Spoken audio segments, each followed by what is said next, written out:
ले लो हमारी करुणामयी श्री राधे वृषभावन की दुलारी करुणामयी श्री राधे वृषभावन की दुलारी।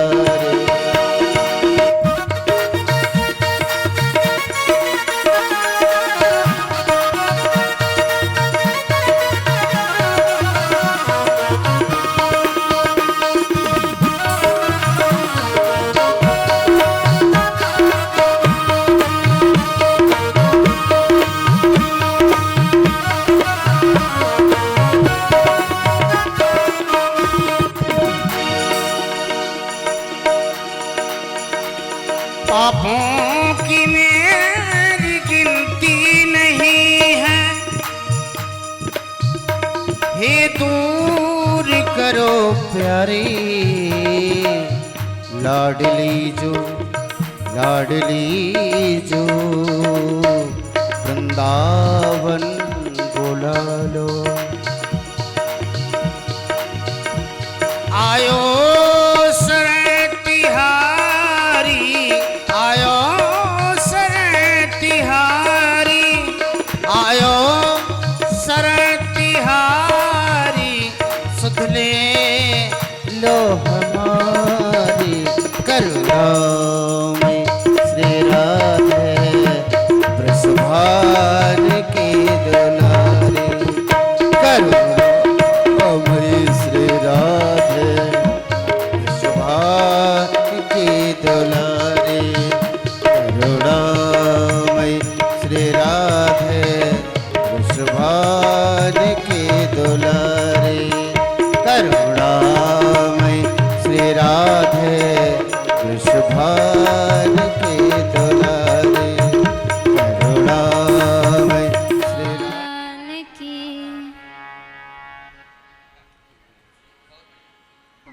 श्री हनुमान जी महाराज की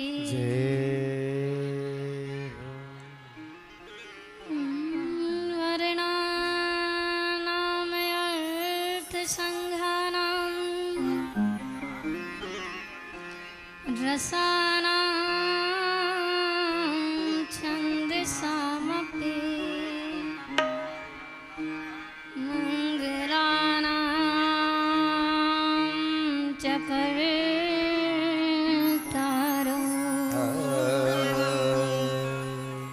वन्दे वाणी विनायको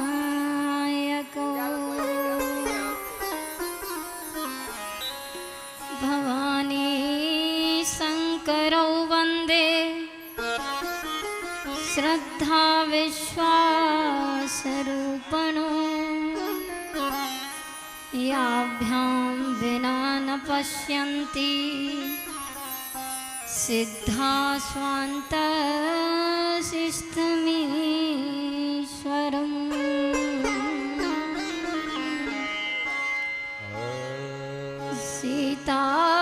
सीताराम गुणग्रामं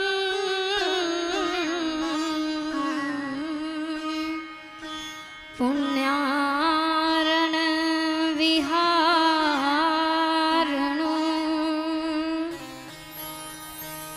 वन्दे विशुद्ध विज्ञानो कवीश्वर कपीश्वरो यत्र यत्र रघुनाथ कीर्तनम्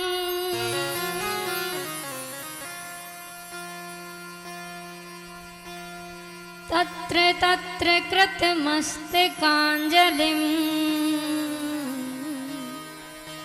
वाष्पीवारि परिपूर्णलोचनम्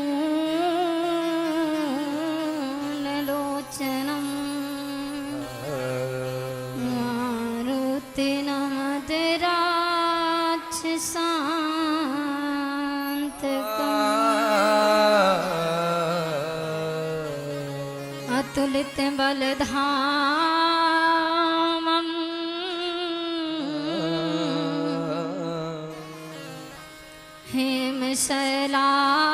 हेमशैलाभदेहम् दनुजीवन कृशानुं ज्ञानेनामग्रगण्यं सकल गुण निधानम्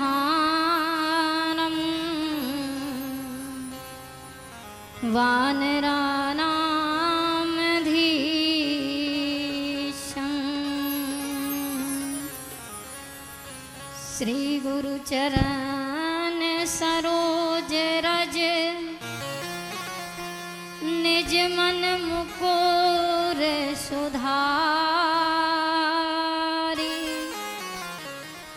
वरनौ रघुवर विमल जसो जो दायक फल चारि बुद्धिहीन तनु जानिके सुमिरो पवन कुमार बल बुद्धि विद्या देहु मोहि हरहु कलेश विकार।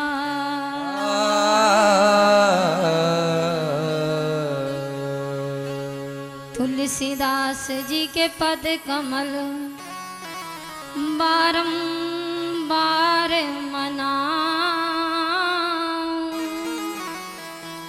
गुण गावऊं सिया राम के हनुमत होई सहाय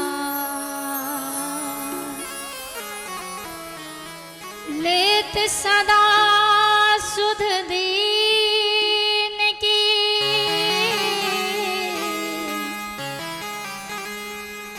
सहज दया के धाम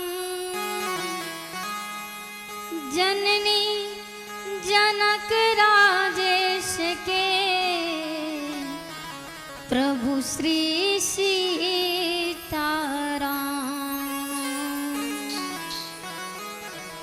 प्रभु श्री सीताराम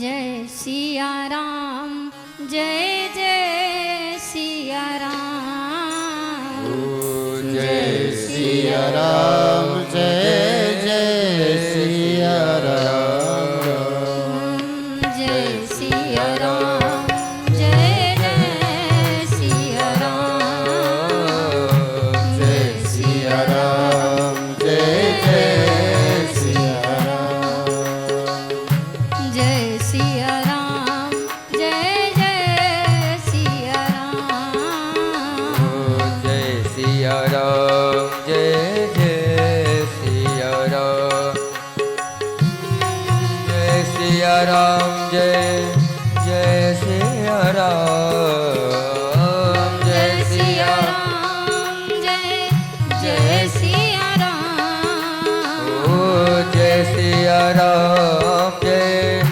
जय सिया राम जय सिया राम जय जय सिया राम जय सिया राम जय जय सिया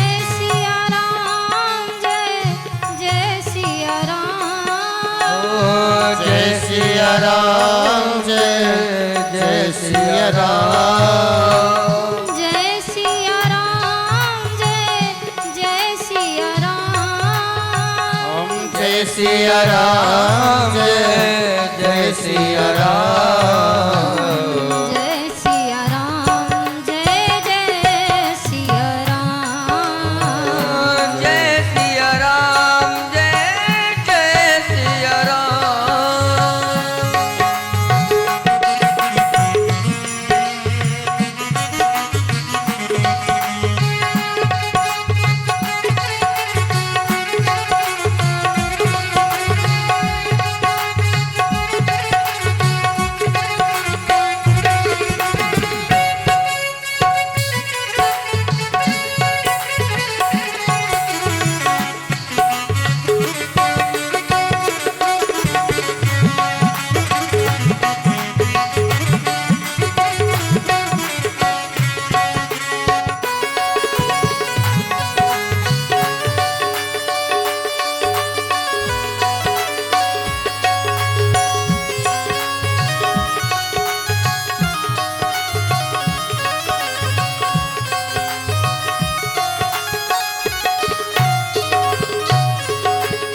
जय रघुनंदन जय श्री राम जय रघुनंदन जय सिया राम जय रघुनंदन जय सिया राम जय रघुनंदन जय सिया राम हे दुख भंजन तुम्हें प्रणाम हे दुख भंजन हे दुख भंजन तुम्हें प्रणाम जय सिया राम जय जय सिया राम सिया राम जय जय सिया राम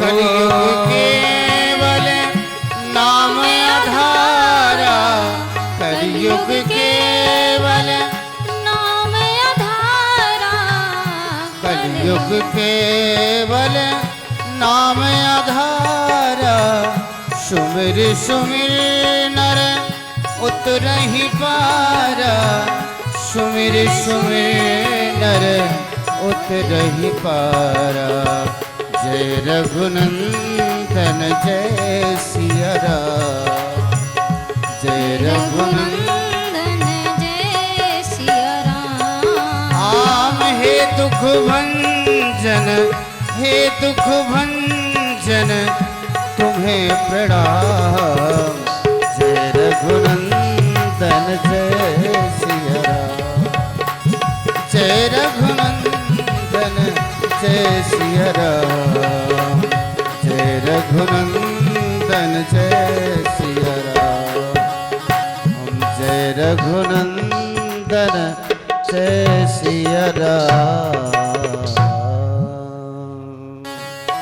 बोलिए सियावर रामचंद्र की जय पवन सुत हनुमान की जय श्री गौरी शंकर की जय पार्वती मैया की जय राधा रानी की श्री वृंदावन बिहारी लाल की जय हो सब संतन की जय सब भक्तन की जय जय जय श्री राम जय जय श्री राधे ओम नमः पार्वते हरे हर महादेव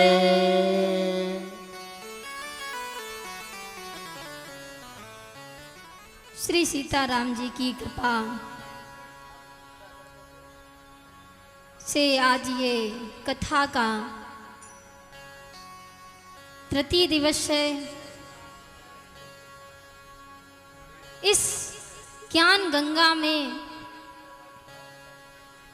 हम सभी लोग प्रेम और वाणी से मन को पवित्र करके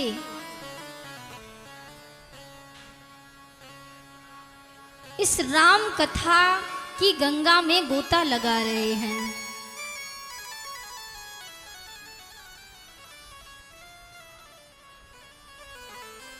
रघुनाथ की कृपा जिस पर हो जाए वो मनुष्य भगवान के समान हो जाता है। परमात्मा जिसके ऊपर कृपा कर दें वो प्राणी तुच्छ मनुष्य नहीं होता, भगवान के समान वो हो जाता है। परमात्मा की प्राप्ति हो जाए इससे अच्छा कोई कार्य क्या है।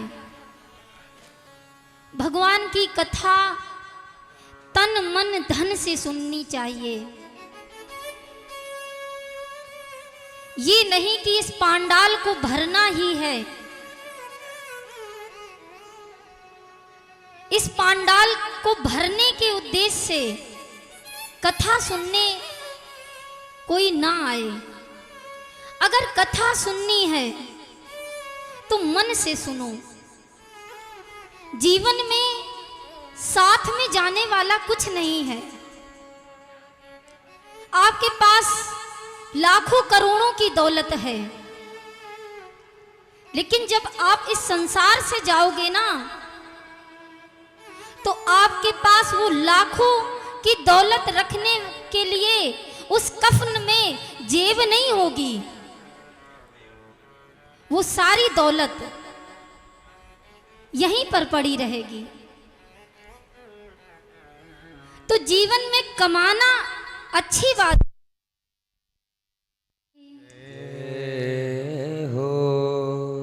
मुरलीधरा मनमोहना, मुरलीधरा मनमोहना,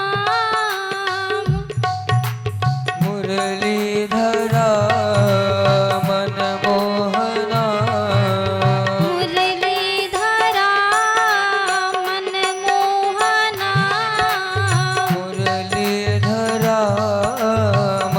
मोहना हे नंद नंदना, हे माधो माधवा, हे नंद नंदना हे माधवंदना मुरलीधरा, मुरलीधरा मनमोहना।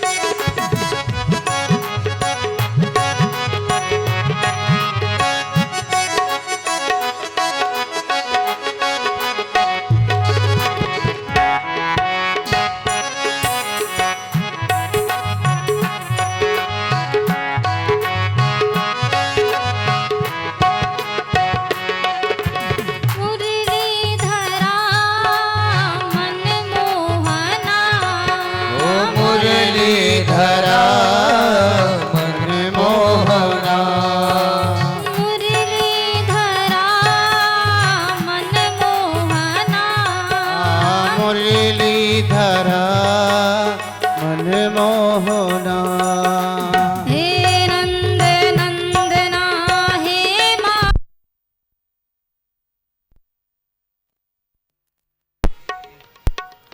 हे माधो माधवा, मुरलीधरा नंद नंदना, मुरलीधरा हे नंद नंदना, मुरलीधरा हे नंद नंदना।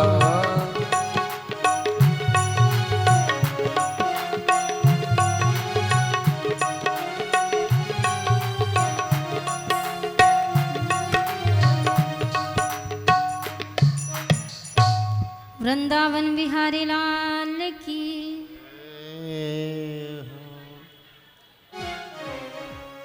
जीवन को पैसे से तोलना नहीं चाहिए। पैसा का घमंड किस चीज का? आज है कल चला जाएगा। इस पैसे के पैर होते हैं, कब किसके पास आया और कब किसके पास से चला गया। दुनिया में सबसे चलने वाली चीज कौन है? वो है पैसा।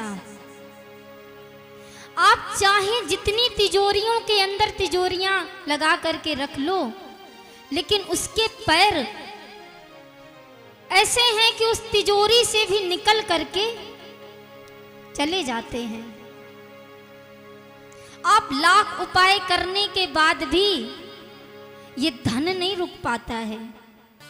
तो जो मेरा है ही नहीं, उसके लिए हम क्यों मोह लगाएं? आज है कल चला जाएगा।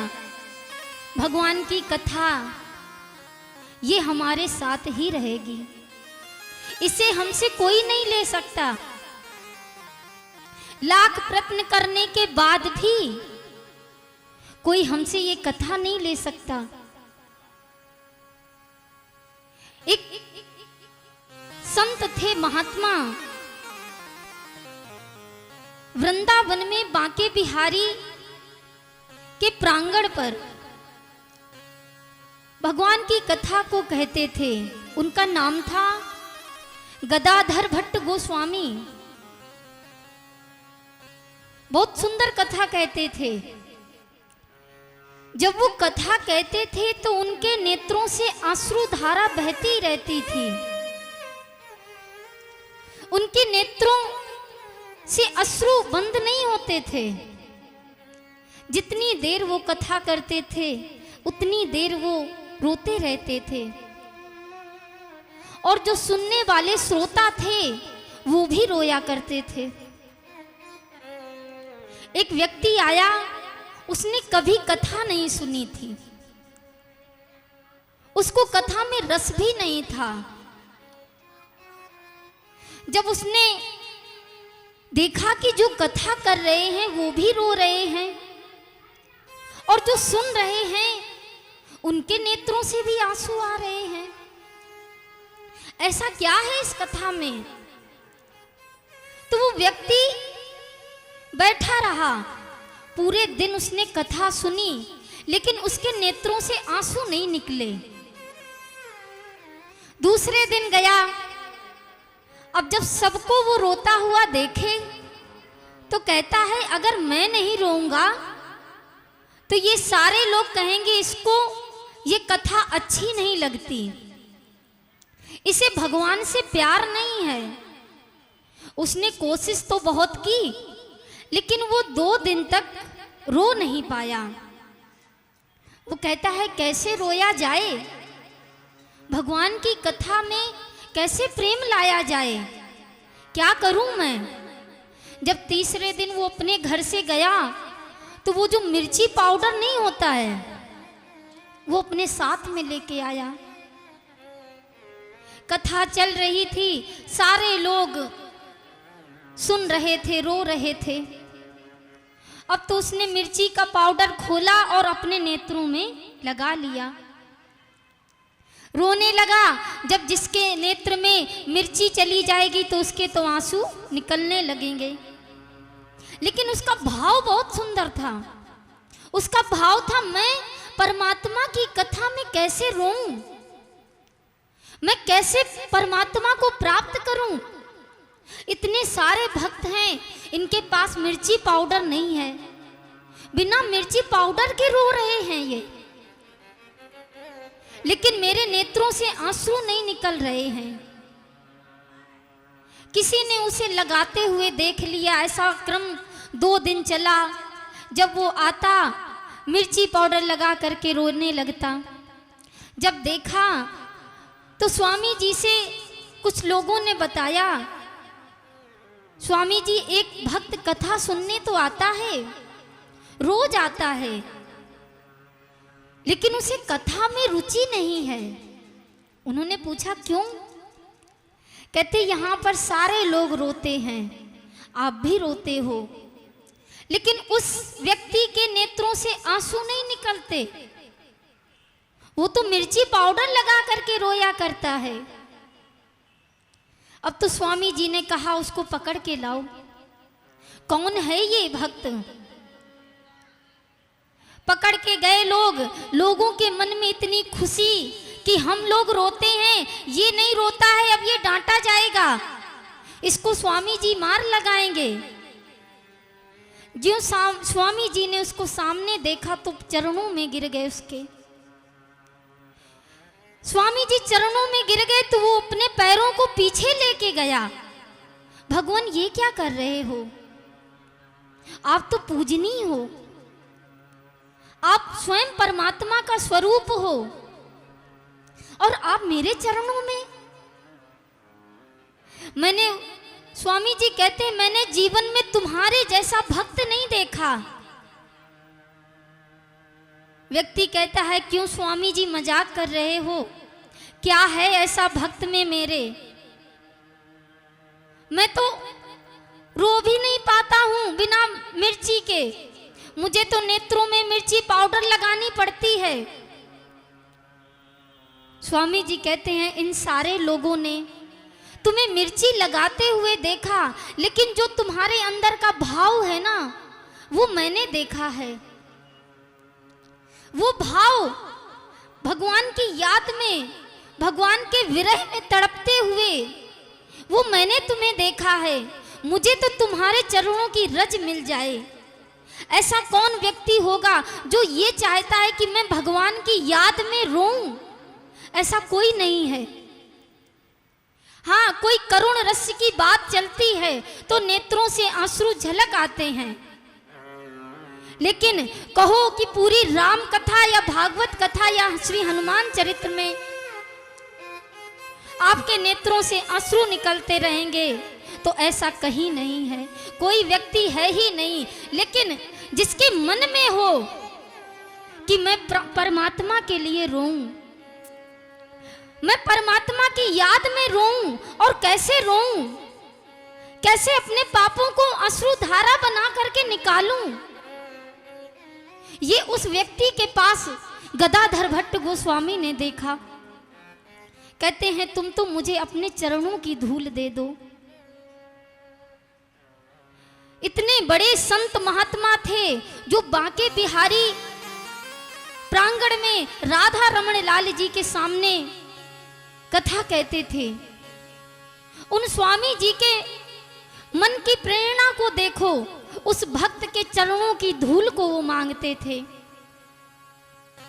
तो भगवान की कथा कोई मनोरंजन का केंद्र नहीं है। कहीं कहीं कथा होती है तो लोग कहते हैं भैया कथा कम करो, ऐसा करो नाच गाना करवाओ तो ये समय कटे। 4 घंटे का समय बहुत हो जाता है। देखो नाच गाना, घर में पार्टी होती है, डीजे लगता है, इन सारे जगहों में तो नाच गाना ही है। भगवान की याद में नाचना वो अलग बात है, लेकिन कह करके नाचना, इन दोनों बातों में अंतर है। हमें अगर नाच गाना ही करना है तो कहीं भी डीजे लगवा करके हम नाच लेंगे, लेकिन जब हमें परमात्मा की कथा को सुनना है तो किसी भी वक्ता से कभी भी ये ना कोई कहे कि आप तो कथा को कम करो, क्योंकि वक्ता खुद ही जानता है भगवान के भजन इतने सुंदर सुंदर हैं, भगवान ने लीलाएं इतनी सुंदर सुंदर की हैं कि अपने आप लोग नाचने लगते हैं। सही बात है ना भैया? भगवान की लीलाएं इतनी प्रेम मधुर वाणी की हैं कि उनको सुनते ही पैर जमीन पर रुकेंगे नहीं। अपने आप व्यक्ति मन में झूमने लगता है, और जब मन से झूमेगा तो पैर अपने आप झूमते हैं। कथा ये है, कथा प्रेम का रस है। प्रेम जो है परमात्मा से होता है।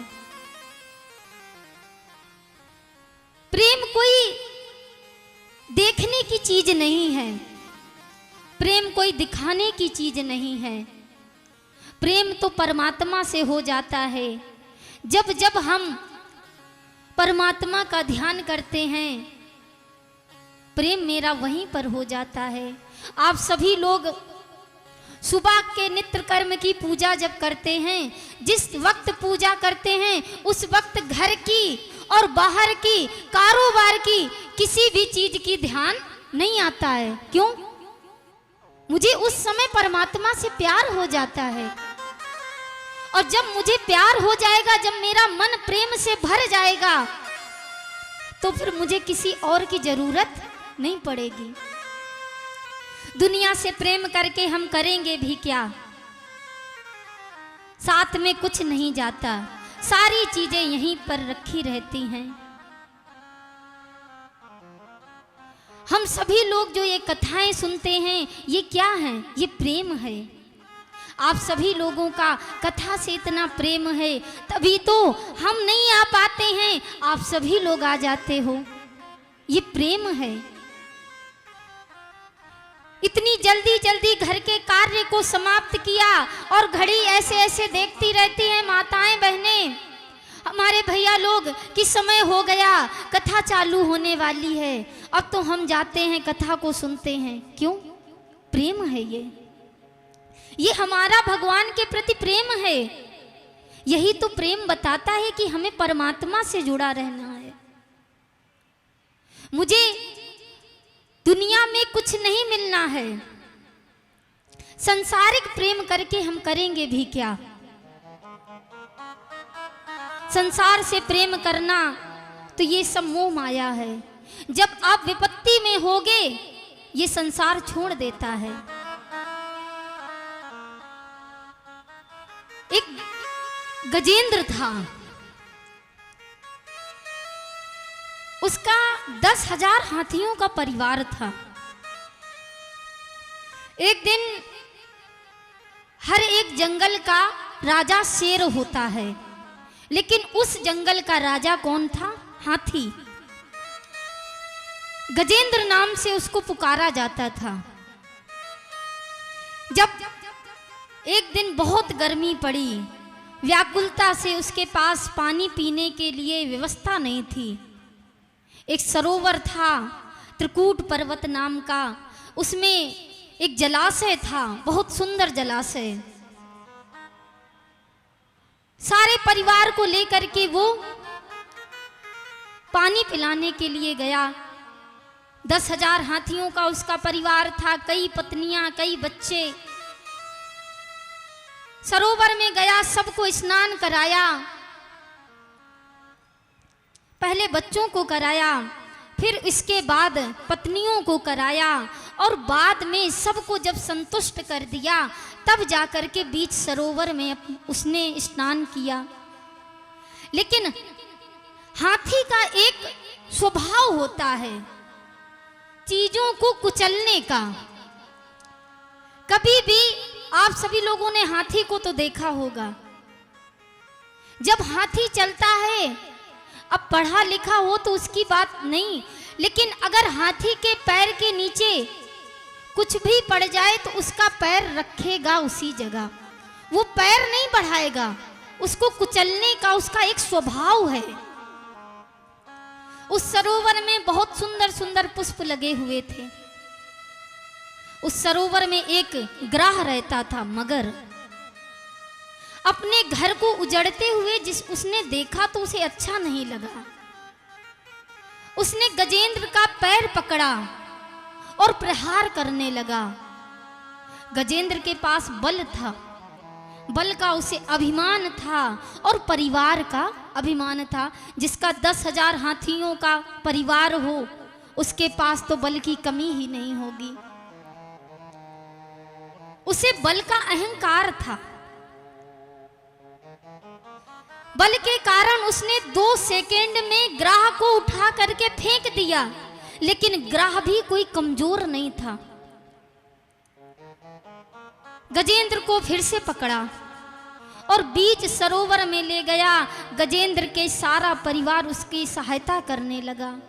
पत्नी, बच्चे सब उसकी सहायता कर रहे हैं। गजेंद्र को पर बाहर नहीं कोई ला पाया। वो ग्राह अकेला और इनका 10,000 हाथियों का परिवार। सारे लोग युद्ध कर रहे हैं। युद्ध कई वर्षों तक चला, लेकिन ग्राह ने हार नहीं मानी। कुछ दिनों बाद जब ऐसा युद्ध चलता रहा तो वो बच्चे जो थे उन्होंने छोड़ दिया गजेंद्र को। कहते हैं इनकी मृत्यु तो तय है, मैं अपना जीवन क्यों इनके पीछे गवा दूं। जब हम 10,000 लोग लगे हैं तब हम एक ग्राह से नहीं छुड़वा पाए, और ये धीरे धीरे करके हम सब मर जाएंगे। उसने गजेंद्र को उनके बच्चों ने वहीं पर छोड़ दिया। अब पत्नियां बची। अब पत्नियों को थोड़ा सा पति से ज्यादा स्नेह होता है। कुछ दिनों तक वो भी लगी रहीं। जब जान गई कि अब ये छूटने वाले नहीं है, हमारे बच्चे तो चले गए हैं, अब ये जा रहे हैं तो जाएं, हम अपना जीवन काट लेंगे। वो भी चली गईं। अब गजेंद्र को जिस समय परिवार ने छोड़ा, उस समय गजेंद्र इतना व्याकुल हो गया कि जिसके लिए मैंने पूरा जीवन लगा दिया, जिस परिवार के लिए मैंने दिन रात एक कर दिया, वो परिवार मुझे छोड़ करके आज चला गया। जिस